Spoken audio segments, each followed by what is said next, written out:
ईश्वर पर विश्वास। एक बाबा कुएं पर स्वयं को लटकाकर ध्यान किया करते थे और कहते थे, जिस दिन यह जंजीर टूटेगी मुझे ईश्वर के दर्शन हो जाएंगे। उनसे पूरा गांव प्रभावित था। सभी उनकी भक्ति, उनके तप की प्रशंसा करते थे। एक व्यक्ति के मन में इच्छा हुई कि मैं भी ईश्वर दर्शन करूं।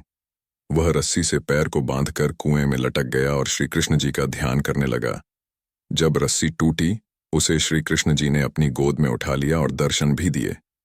तब व्यक्ति ने पूछा, आप इतनी जल्दी मुझे दर्शन देने क्यों चले आए, जबकि वे बाबा तो वर्षों से आपको बुला रहे हैं।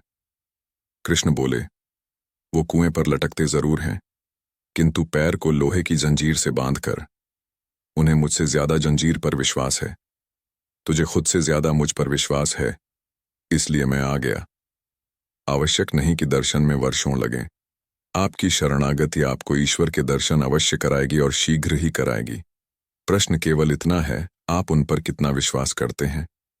ईश्वर सभी प्राणियों के हृदय में स्थित हैं। शरीर रूपी यंत्र पर छड़े हुए सब प्राणियों को वे अपनी माया से घुमाते रहते हैं। इसे हम सदैव याद रखें और बुद्धि में धारण करने के साथ व्यवहार में भी धारण करें। ईश्वर पर विश्वास अटूट होना चाहिए। भरत जी जब कहते हैं कि वह खेल में भी मुझे हारा हुआ नहीं देख सकते, तो उनसे कैसे विश्वास डिगा दूं।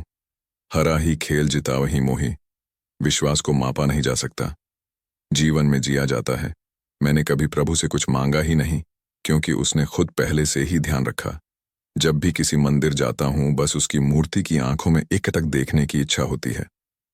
बचपन से ही सुंदरकांड और हनुमान चालीसा पढ़ने को मिली। बचपन में इतना उन चौपाइयों का अर्थ नहीं समझ पाया। अब पढ़ता हूं तो लगता है कितना भगवान अपने भक्त का ध्यान रखते हैं।